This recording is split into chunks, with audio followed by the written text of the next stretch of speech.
పెద్దపల్లి జిల్లా collector power ఎలా ఉందంటే ఎఫ్టీఎల్ లో నిర్మించిన నిర్మాణాలు ఎవరైతే నిర్మించారో వారే స్వచ్ఛందంగా తొలగించే విధంగా జిల్లా కలెక్టర్ పనితీరు పెద్దపల్లిలో కనబడుతుంది.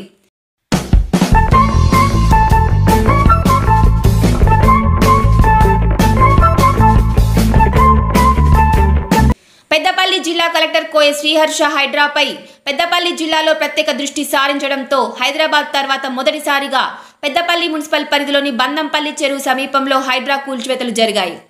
ఇక పెద్దపల్లి మున్సిపల్ పరిధిలోకి వస్తే హైడ్రా పవర్ అంతా ఇంతగా లేదు.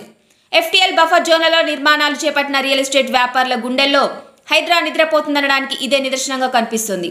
పెద్దపల్లి ఎల్లమ్మ గుండమ్మ చెరువు, తాళ్లకుంట ఎఫ్టీఎల్ బఫర్ జోన్ ప్రాంతాల్లో అక్రమ నిర్మాణాలు జరిగాయని జిల్లా కలెక్టర్కు జిల్లా అధికారులకు పలు ఫిర్యాదులు అందడంతో మున్సిపల్ శాఖ అధికారులు, రెవెన్యూ సర్వే అధికారుల బృందాలతో కలిసి అక్రమ కట్టడాలను సర్వే ఆధారంగా తొలగించేందుకు డేట్ ఫిక్స్ చేశారు.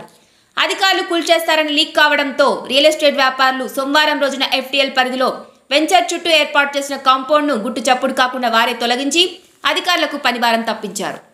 పెద్దపల్లి జిల్లా కలెక్టర్ కోయ శ్రీహర్ష తన ఆదేశాలు జారీ చేయడంతో పాటు అధికారులు తూచా తప్పకుండా పాటించే విధంగా చర్యలు చేపట్టడం, అలసత్వం వహించే అధికారులపై చర్యలు చేపట్టడంతో అధికారులు సైతం తమ విధి విధానాలు తూచా తప్పకుండా పాటించడంతో పాటు పెద్దపల్లి జిల్లాలో జిల్లా అధికార యంత్రాంగం క్రమశిక్షణతో ముందుకెళ్తున్నారు.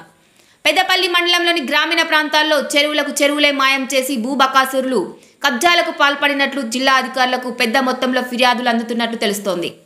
పెద్దపల్లి మున్సిపల్ పరిధిలో హైడ్రా ప్రక్షాళన జరిగితే చుట్టుపక్కల గ్రామీణ ప్రాంతాల్లో చెరువులను కబ్జా చేసిన వారు ఈ దెబ్బతో స్వచ్ఛందంగా వదులుకుంటారో లేక తమ అంగబలం అధికారులపై చూపిస్తారో వేచి చూడాలి.